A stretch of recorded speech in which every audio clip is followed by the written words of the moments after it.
అయితే సాతానుడు ప్రపంచం అంతటిని ఎలా కంట్రోల్ చేస్తాడు మీకు క్లారిటీగా ఇస్తూ ఉంటాను. సాతానుడు దేవుళ్లాగా సర్వవ్యామి కాదు. సాతానుడు అన్ని చోట్ల ఉండలేడు. సాతానుడు ఒక్కచోటే ఉంటాడు.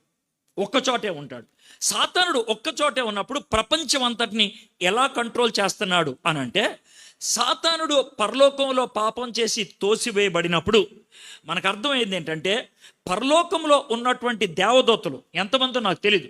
మిలియన్ ఉండొచ్చు, బిలియన్ ఉండొచ్చు, 100 కోట్ల మంది ఉండొచ్చు. ఎంతమంది దేవదూతలు ఉన్నారు నాకు తెలియదు. అయితే ఎంతమంది దేవదూతలు ఉన్నప్పటికి కూడా సాతానుడిని తోసేసినప్పుడు సాతానుడితో పాటు పడవేయబడినటువంటి దేవదూతల సంఖ్య 33%. 1/3. 100 మంది ఉంటే 33 మందిని దేవుడు తోసాడు కిందకి. 1000 మంది ఉంటే 333. 1,00,000 మంది ఉంటే 33,333 తోసిపడేశాడు. 1/3. ఎందుకు తోసాడంటే 1/3 వంతు సాతానుడి యొక్క అనుచరులైపోయారు. ఎక్కడ? పరలోకంలో ఉన్నప్పుడే. ఇది పరిస్థితి. దీనికి మనం ప్రకటన గ్రంథం 12వ అధ్యాయం 4వ వచనం చూద్దాం. ప్రకటన గ్రంథం 12వ అధ్యాయం 4వ వచనం. దాని తోక ఆకాశ నక్షత్రంలో 3వ భాగం ఈడ్చి వాటిని భూమి మీద పడవేశాను. సో దేవదూతలు అందరూ కూడా ఒక స్థాయి దేవదూతలు కాదు. జాగ్రత్త వినండి. దేవదూతల్లో సెరాపులు, కెరూబులు, ఆర్కేంజల్స్, ప్రధాన దూతలు అని పేర్లు ఉన్నాయి. అంటే ఎగ్జిక్యూటివ్ లెవెల్ అనమాట, మేనేజర్ లెవెల్ అనమాట, టాప్ లెవెల్ అనమాట. అంటే మిఖాయలు, గ్యాబ్రియలు ఇలాంటి దేవదూతలు ఒక రేంజ్లో ఉంటారు. ఆ కింద ఇంకో రేంజ్ దేవదూతలు ఉంటారు. ఆ కింద ఇంకొక రేంజ్ దేవదూతలు ఉంటారు. ఆ కింద ఇంకో చిన్న దేవదూతలు ఉంటారు. ఇది పరిస్థితి. సో దేవదూతల్లో హెరార్కీ ఉంటుందన్నమాట. ఈ హెరార్కీ ఉన్నప్పుడు సాతానుడు ఎలా కంట్రోల్ చేస్తాడంటే, సాతానుడు ఒకచోటే ఉంటాడు. వాడి కేంద్రం ఒకచోటే, వాడు ఉండేది ఒకచోటే. ఆ ఒకచోట ఉండి తన అనుచరుల్ని ఒక్కొక్కరికి ఒక్కొక్క ఖండాన్ని ఇచ్చేస్తాడు. రే నువ్వు ఆసియా ఖండం చూసుకో, రే నువ్వు ఆఫ్రికా ఖండం చూసుకోరా, రే నువ్వు అంటార్కిటికా చూసుకో, అనా నువ్వు ఆర్కిటిక్ చూసుకో, రే నువ్వు దక్షిణ అమెరికా చూసుకో, నువ్వు ఉత్తర అమెరికా చూసుకో, నువ్వు ఆస్ట్రేలియా చూసుకో. వీళ్ళు ప్రధాన దూతలు పడిపోయిన వాళ్ళు. వాళ్ళ కింద ఇంకొంచెం చిన్న దూతలు ఉంటారే, వాళ్ళకి ఒక్కొక్కరికి ఒక్కో దేశం ఇచ్చేస్తారు. అరే నువ్వు ఇండియా చూడరా, అరే నువ్వు యుక్రెయిన్ చూడు, అరే నువ్వు రష్యా వెళ్ళరా, అరే నువ్వు చెక్కస్లోవాకియా వెళ్ళు, అరే నువ్వు బ్రునై వెళ్ళరా. ఇలాగా ఒక్కొక్క దేశానికి ఒక చిన్న దూత ఉంటాడు. ఆ దూత కింద ఇంకో కొంతమంది చిన్న దూతలు ఉంటారు. వాళ్ళకి రాష్ట్రాలు ఇస్తారు. అరే నువ్వు ఆంధ్రప్రదేశ్ వెళ్ళు, అరే నువ్వు తెలంగాణ వెళ్ళరా, అరే నువ్వు బీహార్ వెళ్ళరా, అరే నువ్వు ఒరిస్సా వెళ్ళరా. వాళ్ళు ఆ ఏరియాని కంట్రోల్ చేస్తారు. వాళ్ళ కింద ఇంకా చిన్న దూతలు ఉంటారు. ఆ దూతలు ఏం చేస్తారు? అమ్మ నువ్వు ఈస్ట్ గోదావరి వెళ్ళు, రే నువ్వు కృష్ణ వెళ్ళరా, రే నువ్వు గుంటూరు వెళ్ళరా. అది వాళ్ళ కింద ఉన్నవాడు. వాళ్ళ కింద ఇంకా చిన్నవాడు ఉంటాడు. వాడికి మండలం ఇచ్చేస్తారు. రాజోల మండలం వెళ్ళు, అరే నువ్వు ఆ మండలం వెళ్ళు, ఇది మండలం. ఆ మండలం కింద ఇంకో చిన్నవాడు ఉంటాడు. వాడు ఊరు వస్తాడు. అర్థమైందా? సకినేటిపల్లి ఒకడు ఉంటాడు. ఇక్కడ సకినేటిపల్లిని కంట్రోల్ చేస్తే ఒకడు ఉన్నాడు. అర్థమైందా? ఆ సకినేటిపల్లి కింద ఇంకా చిన్నవాళ్ళు ఉంటారు. వాళ్ళు మీ ఫ్యామిలీస్ని చూసుకుంటూ ఉంటారు. అది విషయం. ఇది పిరమిడ్ టైప్లో పైనుంచి కిందకు ఉంటుంది. కాబట్టి సాతానుడికి ప్రపంచంలో ఎక్కడ ఏం జరుగుతున్నా నెట్వర్క్ ఎంత పర్ఫెక్ట్గా ఉంటుందనంటే, ఎక్కడ ఏం జరిగినా క్షణాల్లో ఆయన దగ్గరికి వర్తమానాలు వచ్చేస్తూ ఉంటాయి. స్ట్రాటజీస్ బిల్డప్ అవుతూనే ఉంటాయి. ఇది జరిగేదనమాట. మీకు ఒక ఎగ్జాంపుల్ చెప్తాను చూడండి. దానియేలు గ్రంథం 10వ అధ్యాయం. దానియేలు గ్రంథం అంటే నేను చెప్పిన మాటలు మీరు నమ్ముతారో లేదో నాకు తెలీదు, అందుకని ఈ మాట చూపిస్తున్నాను. దానియేలు గ్రంథం 10వ అధ్యాయం 13వ వచనం. విషయం ఏంటో చెప్పి అప్పుడు వచనం చదువుతాను. 13వ వచనం మీరు చదవద్దు. మీరు చదివితే దయ్యం పట్టుకుంటుంది. అర్థమైందా? నేను దయ్యం గురించి చెప్తున్నాను, వినండి. పిచ్చి ఆశ లేదు ఈ రాత్రి మాత్రం. జాగ్రత్తగా వినండి. నెత్తి మీద వచ్చి కూర్చుంటాడు. అర్థమైందా? జాగ్రత్తగా వినండి. ఇప్పుడు వినండి అంటే వినండి జాగ్రత్తగా. దానియేలు ప్రార్థన చేస్తూ ఉన్నాడు. బబులోను సామ్రాజ్యంలో ఉండి ఆయన ప్రార్థన చేస్తున్నాడు. ఎందుకని? దేవుడు 70 సంవత్సరాల తర్వాత వెనక పంపిస్తానన్నాడు కదా. కాబట్టి అది ధ్యేయంగా పెట్టుకొని, ప్రభా మరి 70 సంవత్సరాలు అయిపోయింది క్యాలెండర్ ప్రకారం, ఇర్మియాకి వాగ్దానం చేసావు కదా 29వ అధ్యాయంలో, ప్రభా వీళ్ళు వెనక్కి తీసుకెళ్ళని ప్రార్థన చేశాడు. ఆ విధంగా 22 రోజులు ప్రార్థన చేశాడు. 22వ రోజు మిఖాయేలు దూత వచ్చాడు, గ్యాబ్రియల్ దూత వచ్చాడు. వచ్చి ఆయనకి జవాబు ఇచ్చేశాడు, అంతా అయిపోయింది. అయిపోయిన తర్వాత వెళ్ళిపోతా ఉన్నాడు గ్యాబ్రియల్. వెళ్ళిపోకముందు దానియేలు వైపు చూసి గ్యాబ్రియల్ ఒక మాట అంటాడు, కొంచెం ప్రార్థన చేయవా అని అడుగుతాడు గ్యాబ్రియల్. ఏంటి అన్నట్లు అడుగుతాడు. ఏం లేదు, నువ్వు యాక్చువల్గా ప్రార్థన చేసినప్పుడు నువ్వు ప్రార్థన చేయటం మొదలు పెట్టంగానే దేవుడు జవాబు ఇచ్చేశాడు. అంటే డే 1 జవాబు ఇచ్చేశాడు దేవుడు. మరి ఏమైంది, ఎందుకని 22 రోజులు రాలేదు? ఏం లేదు, నేను వస్తా ఉంటే ఇప్పుడు చూడండి, 13వ వచనం, పారసీకుల రాజ్యాధిపతి 21 దినములు నన్ను ఎదిరించాను. అంటే ఏంటి, ఈ పారసీక రాజ్యం ఉంటుంది కదా, ఈ పర్షియాకి ఒక సాతానుడు కంట్రోల్ చేస్తా ఉన్నాడు, ఒక ఈవిల్ స్పిరిట్ కంట్రోల్ చేస్తా ఉన్నాడు, ఒక ఫాలెన్ ఏంజల్ కంట్రోల్ చేస్తా ఉన్నాడు. వాడేం చేశాడు, ఈ గ్యాబ్రియల్ వస్తా ఉంటే వాడితో పోరాడుతూ ఉన్నాడు. నువ్వు వెళ్ళొద్దు, దానియేలు దగ్గరికి వెళ్ళొద్దు అని పోరాడుతూ ఉన్నాడు. అయితే పోరాటం ఎంత గంభీరం అయిపోయిందంటే చూడండి నెక్స్ట్, ఇంకా పారసీకుల రాజుల సముఖన నేను నిలుచుండగా ప్రధాన దూతల్లో మిఖాయేలు ఒకడు నాకు సహాయము చేయవచ్చును. మిఖాయేలు సహాయం చేయడానికి వచ్చాడు. ఎందుకనంటే బహుశా దేవుడు గమనించాడేమో, బహుశా దానియేలు ప్రార్థన చేయటం బట్టి అర్థమైందేమో, గబ్రియల్ ఓడిపోయే పరిస్థితిలో ఉన్నాడు. మీకు అర్థమవుతుందండి, గబ్రియల్ ఓడిపోయే పరిస్థితిలో ఉన్నాడు, గబ్రియల్ పడిపోయే పరిస్థితిలో ఉన్నాడు. అందుకే మిఖాయేల్ని పంపిస్తే, మిఖాయేలు గాబ్రియల్కి సహాయం చేస్తే, మిఖాయేలు గాబ్రియల్ కలిసి పారసీకను కంట్రోల్ చేస్తున్నటువంటి ఆ దేవతను ఓడిస్తే, అప్పుడు గాబ్రియల్ వచ్చి దానియేలుకి జవాబు ఇచ్చేళ్ళాడు. ఇప్పుడు అర్థమైందా మీకు? అదే ఇంత సీరియస్ అండి, ఇంత సీరియస్ ఉంటుంది స్పిరిచువల్ వార్ఫేర్. ఆత్మీయ పోరాటం అనేది ఎంత భయంకరమైనటువంటి విషయాన్ని అని మనం అర్థం చేసుకోవాలి. అయితే మనము ఈ సాతాను యొక్క శక్తిని గుర్తించి దేవునిలో మనకున్నటువంటి శక్తిని గుర్తించగలిగితే అప్పుడు మనం సాతాను మీద గెలవడానికి సాధ్యమవుతుంది. సాతానుడు మనల్ని ఎన్ని విధాలుగా అటాక్ చేయాలో అన్ని విధాలుగా అటాక్ చేస్తాడు. విశ్వాసుల్ని అటాక్ చేయడానికి చాలా పద్ధతులు ఉంటాయి. ఎలాగుంటాయి, మీలో లేనిపోయిన అపరాధ భావం కలిగిస్తాడు. లేనిపోయిన అపరాధ భావం, ఆ అపరాధ భావంతో కృంగి కృషించిపోతూ ఉంటారు. నిన్నటి దిన అన్న విజయవాడ నుంచి ఒక అబ్బాయి నాకు ఫోన్ చేసి అన్న ప్రార్థన చేస్తుంటే సడన్గా అన్న నోటేమిట ఒక బూతు మాట వచ్చిందన్న, ఎందుకు వచ్చిందో నాకు తెలీదు అని, ఆ తర్వాత నుంచి నాకు అన్నం తినబుద్ధి అవట్లేదన్నా, రాత్రి నాకు నిద్రపట్టలేదన్నా, పొద్దున్న 4-5 వాంతులైనవి అన్నా అని అన్నాడు. పొద్దున్న ఎందుకు వాంతులైనవి? రాత్రి అంతా నిద్రపోలేదు కాబట్టి. నాకు చాలా తలనొప్పిగా ఉన్నదన్నా, మనుషులు 2-2గా కనబడుతున్నారన్నా అని అన్నాడు. ఎందుకు మనుషులు 2-2గా కనబడుతున్నాడు? తన బాడీలో బ్లడ్ కౌంట్ తక్కువైపోయింది, వాటర్ కౌంట్ తక్కువైపోయింది, నీరసంతో కళ్ళు బయర్లు కమ్ముతున్నాయి. అయితే వీటన్నిటినీ ఎలా చూడగలుగుతున్నాడు అంటే, సాతానుడు నన్ను పట్టేశాడన్నా అని అన్నాడు. అంతే. ఇది ఒక చిన్న గిల్ట్ ఫీలింగ్ తీసుకొస్తాడు. ఇది జరుగుద్ది. మరి కొంతమందిలో, ముఖ్యంగా జీడిఎం చర్చిల్లో ఉండేటువంటి సమస్య ఇది. అదేంటనంటే, మీరు ఎంత పాపం చేసినా కూడా ఏమాత్రం అపరాధ భావం లేకుండా ఉండటం ఉంటుందే, ఎంత పాపం చేసినా కూడా అది ఇక్కడ ఉంటుంది చాలామంది. అది కూడా సాతానుడిగా కలిగిస్తాడు. మీకు క్లాసిక్ ఎగ్జాంపుల్ చెప్పమంటారు సార్, అలా కూడా జరుగుద్దానంటే, యోనా వెళ్ళేటువంటి పడవ మీద తప్పు చేసినోడు ఎవడో? యోనా ఆడొక్కడే నిద్రపోతున్నాడు సుఖంగా. మిగిలిన వాళ్ళు ఎవరికి నిద్రపట్టలేదు. వాడికి అపరాధ భావం ఏమీ లేదు, అస్సలు లేదు. వాడికి చిట్టి వచ్చి లేపి, యోనా ఏందా అని వాళ్ళు చేసామంటే, అవునండి హిబ్రీల్ దేవుడు నన్ను పంపించాడు, నేను వెళ్ళలేదు, ఇది అని చెప్పింది. ఎంత కేర్లెస్ ఆన్సర్ అంటే, దీనికి ఒకటే పరిష్కారం అండి, నన్ను ఎత్తి సముద్రంలో పడింది, మీ పడవ బాగుంటుంది. మీకు అర్థమవుతుందా? He lost that guilty feeling. అపరాధ భావం అనేది పోయింది, మొండి వైఖరి అనేది వచ్చింది. సాతానుడు ఆ విధంగా మనల్ని అటాక్ చేయడానికి ప్రయత్నం చేస్తాడు. నౌ ఇంత చెప్పిన తర్వాత మీకు ఒక మంచి పాయింట్ చెప్పాలి. ఏంటి తెలుసా? ఒకవేళ మీరు మారు మనసు పొందిన వాళ్ళైతే, యేసు ప్రభుని సొంత రక్షకుడిగా అంగీకరించిన వాళ్ళైతే, పరిశుద్ధాత్ముడు మీలో వసిస్తున్నట్లయితే, సాతానుడు మీలో వసించలేడు. Believer can not be possessed by evil. మరి ఏమవుతుంది? సాతానుడు బిలీవర్ని బయట నుంచి అటాక్ చేస్తాడు, ఒత్తిళ్లు కలిగిస్తాడు, సమస్యలు కలిగిస్తాడు, కానీ లోనకొచ్చి కూర్చోలేడు. He cannot. నేను అనుభవించాను చాలాసార్లు. He attack me several times. చాలాసార్లు అటాక్ చేశాడు, చాలాసార్లు. ఒకసారి 22 రోజులు కంటిన్యూస్గా అటాక్ చేశాడు. కొన్ని సందర్భాల్లో I was able to see physically with eye, కంటితో చూడగలిగాను నేను.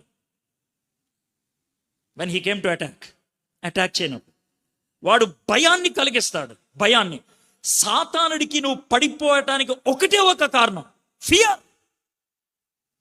భయపడొద్దు, స్టాండ్, నిలబడు, అప్పుడు నీ దగ్గర నుంచి వాడు పారిపోతాడు. అది కదా బైబిల్ చెప్పేది.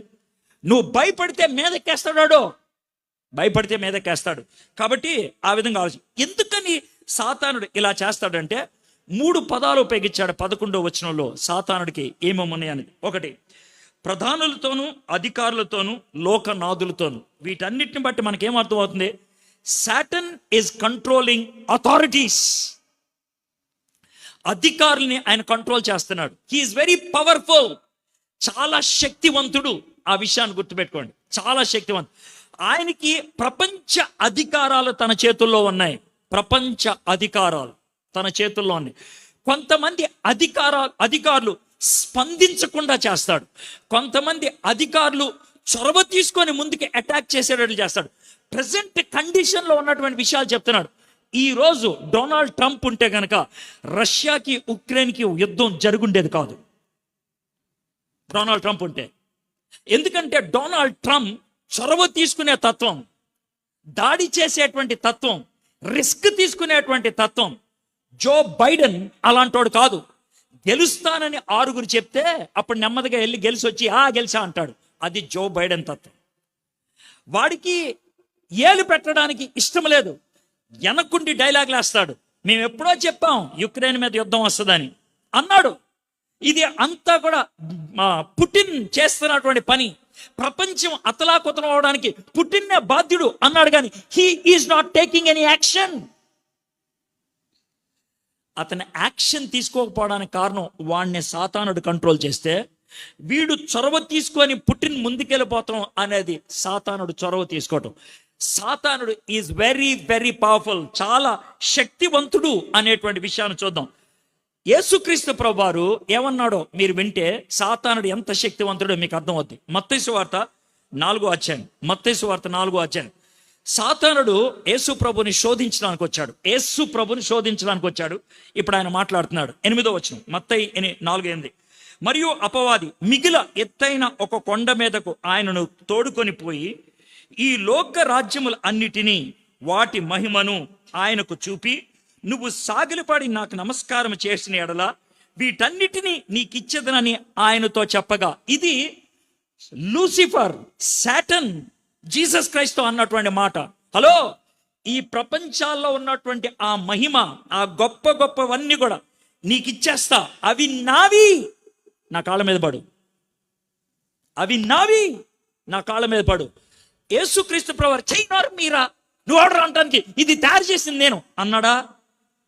నువ్వు అబద్ధం ఆడుతున్నావు, ఇది నీది కాదు అన్నాడా? అనలేదు. ఎందుకు అనలేదు తెలుసా? వాడు నిజమే చెప్పాడు. వాడు నిజమే చెప్పాడు. Can you now understand how serious it is? ఎంత సీరియస్ ఇప్పుడు మీకు అర్థమవుతుందా? యేసుక్రీస్తు అంతటి వాడు మాట్లాడలేదు, కాకపోతే ఒకటి చేశాడు ఆయన, సాగిలపడలేదు. ఆయన he did not bow down, సాగిలపడలేదు, కాకపోతే ఒకటి చేశాడు. హలో, రింగులోకి దిగుదాం, గేమ్ స్టార్ట్ అన్నాడు. అది సాతానుతో యుద్ధం స్టార్ట్ అయింది ఎక్కడో తెలుసా? ఆయన 40 రోజుల ఉపవాసంతో స్టార్ట్ అయింది. ఆ యుద్ధం ఎప్పుడు ముగిసిందో తెలుసా? సిలువ మీద ఆయన తల వంచుకొని తండ్రి చేతికి ఆత్మను అప్పగించినప్పుడు. Game over. 3.5 సంవత్సరాల పోరాటం అక్కడ మనం చూడగలుగుతాం. కాబట్టి సాటన్కి దేవుడు ఇచ్చినటువంటి టైటిల్ యోహాను సువార్త 12వ అధ్యాయం 31వ వచనం, యేసు ప్రభువు వారు ఇచ్చారు. ఇప్పుడు ఈ లోకమునకు తీర్పు జరుగుచున్నది. ఇప్పుడు జాగ్రత్త వినండి. ఇప్పుడు 12వ అధ్యాయం 31వ వచనం మీ కంటితో మీరు చూస్తే బాగుంటుంది. ఇప్పుడు ఈ లోకాధికారి బయటకు త్రోసివేయబడును. లోకాధికారి, the one who is controlling the world, the one who is owning the world. ఈ యుగానికి సంబంధించినటువంటి దేవత, he will be thrown out. My friends, మీకు ఎలా చెప్పాలి నాకు అర్థం కావట్లేదు. Don't take Satan lightly. At the same time don't be frightened by Satan. సాతాన్ని తక్కువగా చూడొద్దు, సాతానికి భయపడిపోవద్దు. హీ ఈజ్ ద రూలర్, ఆయన అధికారి అనే విషయాన్ని మనం చూద్దాం. 1 యోహాను 5:19 మనము దేవుని సంబంధులమనియు లోకమంతయు దుష్టుని అందున్నదనియు ఎరుగుదుము. మనము దేవుని సంబంధం. ఇప్పుడే పాట పాడారు. ఏమని పాడారు వాళ్ళు? మీరు ఏర్పరచబడ్డారు, దేవుడు ఏర్పరచుకున్నాడు, లోకములో నుంచి వేరుగా ఏర్పరచుకున్నాడు. అంటే మరి లోకం ఏంటయ్యా? మిమ్మల్ని ఏర్పరచుకుంటే if you are chosen, what about the world? If you are been separated, what about the world? You belong to God, the world belongs to Satan. అదేగా మీరు పాడింది. ప్రతిరోజు పాడుతున్నారు కదా పాట, 3 సంవత్సరాల నుంచి పాడుతున్నారు కదా పాట. From 3 years you are singing the same song. Have you understood this? దేవుడు నిన్ను ఏర్పరిచాడు. మరి ఈ లోకం ఏంటి? సాతానుడు ఏర్పరచుకున్నాడు. దేవుడు నిన్ను ఏర్పరచుకుంటే సాతానుడు లోకాన్ని ఏర్పరచుకున్నాడు.